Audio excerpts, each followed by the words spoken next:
Hey, hi, hello, welcome back to my channel. The sun just got very bright and you can still see the top of my bookshelf and how messy it is. Don't look, don't look, don't look. In today's video, I'm going to be talking about books that I love, that I often forget about. It's not that I forget about them.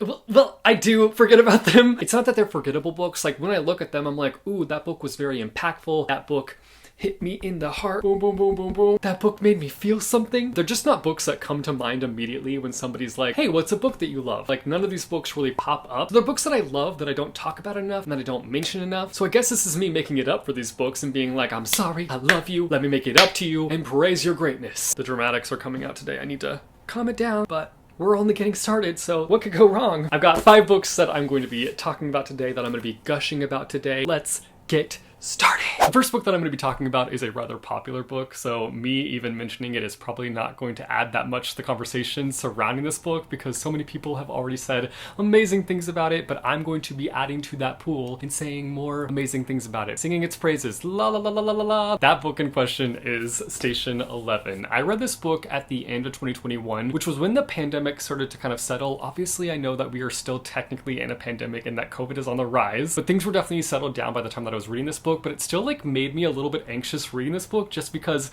I had just experienced a pandemic the past few years and things were just hitting a little too close to home. Now, this book is definitely more intense than the pandemic that we experienced. Let me just put that on the table. The two don't compare. Even though our pandemic actually happened, this book is fiction, so the two aren't really comparable. There are still parallels, and I just remember like having moments of like anxiety while reading this book. Though I did read this book all in one go because it was that good. This is a dystopian novel that takes off after a flu breaks out and ends up taking out like a majority of the population. Everything has changed and we get a glimpse at what life was like before, during, and after the pandemic. And me mentioning that right there is like a big point as to why I loved this book, is the fact that it showcases so many different like sides to this pandemic that occurred. We have the past, we have during the pandemic, and we have after the pandemic. And that just shaped everything out so nicely. You're seeing so many different angles of the pandemic. And this can kind of affect the flow. I feel like some people might go into this book and not like how it flows because it does jump around quite a bit. And so it does make things feel a little choppy, but I personally was okay with it just because it was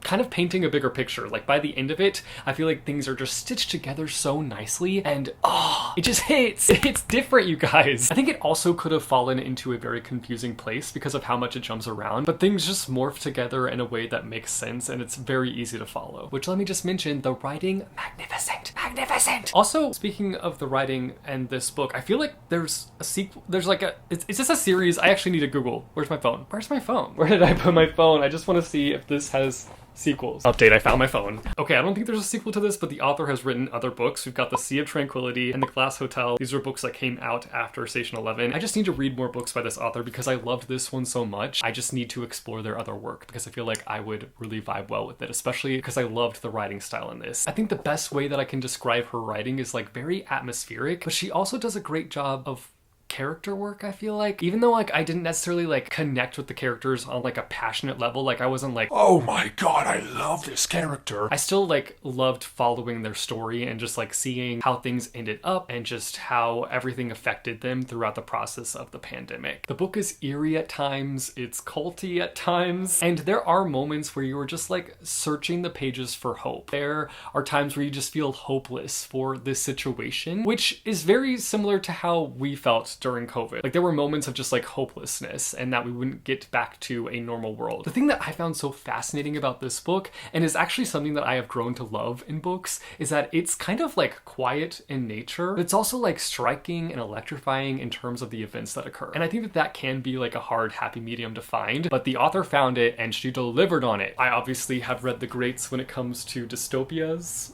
And by greats, I mean the YA greats. I think this was one of the first dystopian books that I had read for a while, and it was just like completely out of that YA bubble that I had been in, from that YA wave of dystopian that we all were like completely consumed by, literally drowning in dystopians. This popped my bubble that I had been living in, and it just opened my eyes to other dystopian books out there that could be similar to this one and done in this same vein where it's kind of quiet yet still striking, because I feel like a lot of the YA ones that I read were just like so loud and chaotic, and and we're always about the chosen one to lead the rebellion, and this was just like so different. Every aspect of this book was so different, and it was nice to be exposed to one that's like more on the quiet level. Mind you, I do love those chaotic ones. I'm still here for that, but this was a nice break. Would do it again. 10 out of 10. Is Boba Frog gonna be too distracting if I talk in front of him? Should I just do this? No, I shouldn't do that. I can have you falling. Just sit right there and look cute. You don't have a hard time doing that? Boop! I'm being so cringe, I'm sorry. We're back. We left Cringeville and we are back. The next book that I'm talking about is Ace of Spades, another popular book, but I feel like this book is like underappreciated and not talked about enough because it's so good. It's so freaking good. This book follows two students who are attending a private academy. We've got Devin and we've got Chiamaka. One day they begin receiving these anonymous messages that end up threatening their academic achievements. And Devin and Chiamaka are obviously a little bit nervous about this because they've put so much hard work into where they're at that it's just like frustrating to have this be happening. And it's very personal things that are being threatened to be brought to the surface. So that is just like uncomfortable as it is. I enjoyed the process of reading this book, but I don't think that I appreciated it as much until I had time to just like sit with it and think about it. Like the more that I thought about it, the more that this book just like imprinted itself on me. Even though I'm doing a video talking about books that I love that I forgot about, it's still a book that like imprinted itself on my mind, and like I can recall a lot of what happens in this book still. Whereas sometimes I'll read a book and the next day I will have forgotten everything. Book in my mind? No. Book gone poof? Yes. Poof. This one though, I feel like I remember a majority of the story beats. In true YA fashion, this book is incredibly fast-paced, and not in a way where it's like plowing through all these important things and not spending enough time talking about really important things that are popping up. Like it manages to be really fast-paced and have really important things happening. You will be able to understand and fully grasp the situations that are happening. It just happens in a very fast-paced kind of way. And as a fast-paced lover, I really appreciated that about this book. I feel like I've read so many books throughout the past few years that just kind of like drag on and on and on. And this one just like really gets to the point in a way that works. Like it gets to the point without having any pit stops. And when you get to the point, you feel like the journey had been fleshed out in getting to that point. If that makes any sense. I think it makes sense, but like sometimes the way I explain things just don't really clickety-click with a lot of people, and I get that. I understand that. It's okay. This book does follow two students who are being harassed through racially motivated attacks, and it delves deep into the topic of racism in a way that I haven't seen be done before. I'm gonna be real with y'all. It's heavy, and once my jaw dropped, I didn't think it could drop any more than it had already dropped. Like I was like shook by some of the things that were happening and a lot of the reveals that were happening, but my jaw just managed to keep falling and falling and falling all the way to the ground, and I had to pick it back up. But I found myself getting shocked by the things that were happening and also more and more frustrated by the things that were happening. I think I also just couldn't help but be reminded that this is something that could still happen today in 2023, even though it is 2023 and you think we've made a lot of progress. We have made a lot of progress, but there are racist people out there in the shadows waiting to be revealed. It is a rather serious book, but that doesn't mean it's not entertaining. I will say it's not like a like haha hee hee so funny kind of book, but more of like the mystery element and like trying to figure out what's happening, what's going on. That part of it is entertaining, and I also just like really loved the characters. Like the characters are just so well thought up, and I just felt like I really got to know them very well. We are alternating between their perspectives through the book, so let me tell you, your heart will grow for them and you will care so deeply for them, and the things that happen to them will frustrate you to no end. This book also just has a very nostalgic feeling to it, and I think that that comes with the setting. It takes place at an academy, obviously, and it just like reminded me of like the backdrop of some of my favorite shows growing up and some of my favorite movies, and I just loved that nostalgic feeling. I feel like I just like love stories set at like a boarding school or a prestigious academy. Like that's just always a fun time for me. It's gripping, it's impactful, it's frustrating at times. I highly recommend this book though. I realize that saying it's frustrating is not the best selling point, let me just say. The next book is one that I love, but I know that it's kind of an unpopular opinion to love it. After reading this book and loving it, I went to Goodreads to look at the reviews, and I was like, oh, okay, so this is a party of one at the Love Fest, understandable. Just a lot of people didn't like it, and that's okay. There are going to be books that are very hated that you will love, and that's okay. It's okay to have an unpopular opinion. But that book is... Ow! Oh, that hurt. Dragon Pearl by Yoon Ha Lee. This is a part of Rick Riordan Presents, the only book in the Rick Riordan Presents imprint that I have read so far, which is just stupid. Stupid, stupid, stupid. I once said that I was gonna like do a marathon read of all of the books. Did that ever happen? No, it did not. It absolutely did not. But I need to do something because it's getting out of hand. Like, this is my Rick Riordan Presents shelf right here, basically. There are some books on here that aren't Rick Riordan Presents, but like a majority of them are. And this is the only one I've read. But I read it and I loved it. This book takes place in space. We are following our main character, Min, who comes from a family of fox spirits. I was about to say something so off. I was going to say wolf spirit, but it's not wolf, it's fox. Her brother goes missing, and so Min goes on a quest through space in order to track him down. Now, while I did just like gush on loving this book, I also have criticisms on it. Like, I didn't think it was a perfect book per se, but I just had such a fun time reading it. It was just so adventurous and fun, but I do have criticisms. One, the world building, or lack thereof, because where was that world building? Where was it? I couldn't find it. Where's Waldo? Can't find you. And the convenience of the plot. It just felt like a struggle-free kind of book. Like, the main character hardly struggled at all. The things that I loved about it, though, let's talk about that. We're here for a gush fest. This book is inspired by Korean mythology, and there are Korean elements throughout the book, but I loved the fox spirit element of the story. That power was just like really fun to see be played around with throughout the story in terms of like shape-shifting and whatnot with Min. Like, when thinking about this book, the fox spirit element is the most powerful that comes to mind. The most powerful that comes to mind. That was such a weird way of saying that. It's like the first thing that comes to mind.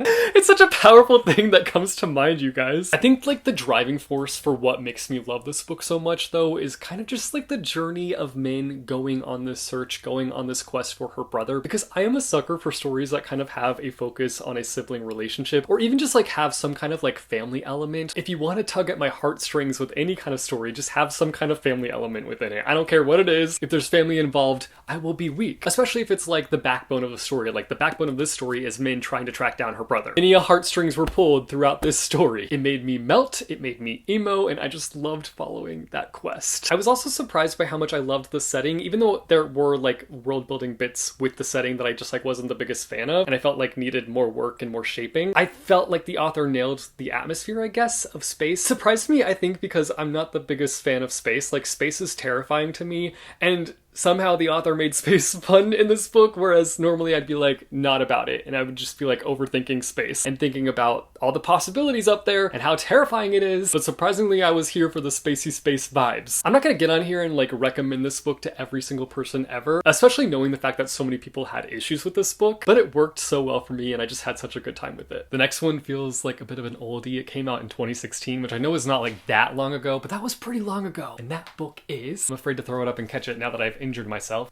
Under Rose-Tainted Skies. In this book, we are following Nora, who is dealing with a lot of things. She's got agoraphobia, she's got OCD, she's got anxiety, she has panic attacks. Like, girl is going through it. Like, I'm overwhelmed just listing that off. And essentially in this book, we are just like following her journey. I will admit that this one does not have like the most complex plot. Not that I feel like books ever need to have a very complex plot, but like, there's not a lot that goes on in this book. It's mostly Nora's journey in fighting the monsters that she faces on a daily basis and kind of coming to acceptance with who she is and not feeling ashamed, because with having all of those things, she's developed a bit of shame for having to deal with those things on a day-to-day basis. And so we follow her as she like is working to rid herself of that shame, and it's just such a beautiful journey, and I loved every bit of it. It is one of those books that is like heavily focused on the mental illness aspect. I'm not gonna say it's not like fun, because Nora, our main character, is so funny. Like, she has so many fun one-liners in this book, and I feel like it's a good way to kind of have that balance of like going through a rough time but still having a good time, you know? That was just like such a fun approach to this book, and I really appreciated that.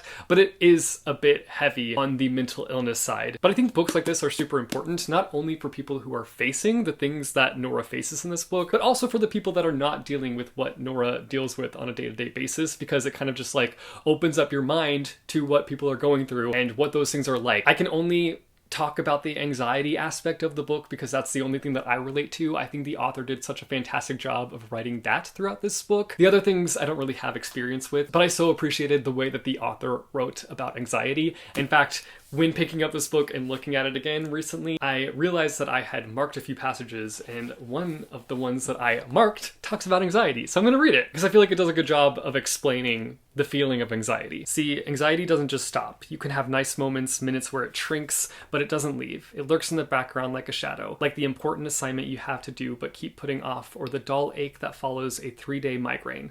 The best you can hope for is to contain it. Make it as small as possible so it stops being intrusive. Am I coping? Yes, but it's taking a monumental amount of effort to keep the dynamite inside my stomach from exploding. Just the way that the author describes what Nora is going through is done so well, executed so perfectly. There is a romance situation that develops in this book, and I remember first reading it being like nervous that it was going to be one of those situations where she meets the boy next door and they fall in love and suddenly her mental illness is cured. But like, thank the heavens that's not what happened. It was just like an extra added element to the story. I personally didn't really vibe that well with the romance. I know that this came out in the era where every YA book ever had to have a romance. I've honestly been doing a bad job of keeping up with the YA scene, so I'm not sure if that's like still a thing, if every YA book ever still has a romance in it, but I hope it's a little bit better because there are some of us who in our young adult years never experienced romance, so maybe write some books for those of us who do not experience love during those times. Just saying. Another notable thing that I wanted to mention is the mother-daughter relationship. I remember loving the mother in this book. In fact, I think I loved her more than I loved Nora. Obviously, I loved Nora and I liked following what she was going through and kind of seeing her fight her monsters, but like the mom was just amazing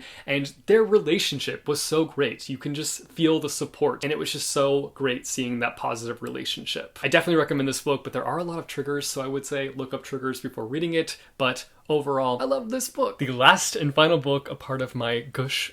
The last and final book, a part of my Gush Festival today. Thank you guys for attending today. I hope that you've enjoyed the festival. The Ocean at the End of the Lane. In this book, we are following our main character who is unnamed and he is going home for a funeral. And when he gets home, he revisits this farm that was at the end of the road and he sits by this pond and begins to recall his childhood. And what comes flooding back is sort of a series of these intense and dark events that he experienced as a child. A haunting trail back to childhood? Yes, please. Sign me up. Can I get front row seats? Yes, please. I really haven't delved deep into the world of Neil Gaiman. I have read Coraline and I've read the Graveyard Book through the graphic novel format, but I would love to read other books by Neil Gaiman and see if they have as much of an impact on me as this book did. As someone who is consistently tied up in nostalgia and thinking about the past, this book was perfect for me. Like, I love reflecting on past experiences, and I have so many like things in my house that just like remind me of my childhood and remind me of growing up. It just feels like this book was made for me, although I do like to think about the happy-go-lucky times, and this one does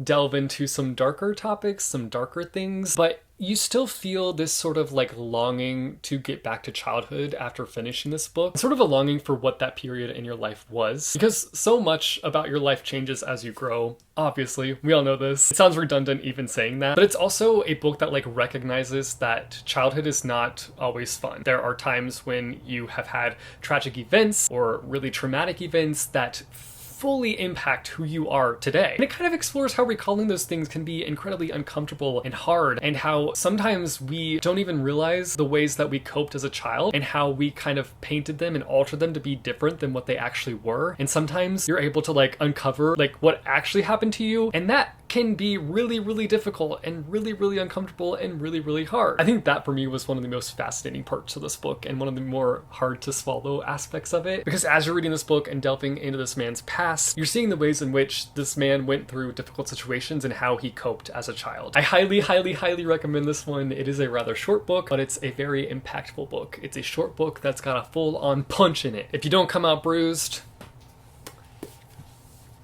I don't know what to say. We have reached the end of the video. We have reached the end of the Gush Festival. Tickets for 2024's Gush Festival are coming soon, so keep your eyes peeled for that. Let me know down below in the comments if you guys have read any of these books and what your thoughts are on them. If you haven't read any of these books, that's fine. If you haven't read any of these books, let me know down below in the comments a book that you love, but you often forget about, or is not your like go-to answer when somebody asks you, hey, what's a book that you love? Let me know down below in the comments. If you like this video, be sure to go and hit that like button. If you want to see more bookish content from me, be sure to go and hit subscribe or go and hit that bell icon and you'll be notified every time I post new videos. As always, thank you guys so much for watching. I hope your day is bright, that tomorrow is brighter. Keep reading what your heart desires, and I will see you soon with a new video. Bye. Oh. Woo! Gush Festival. Yeah.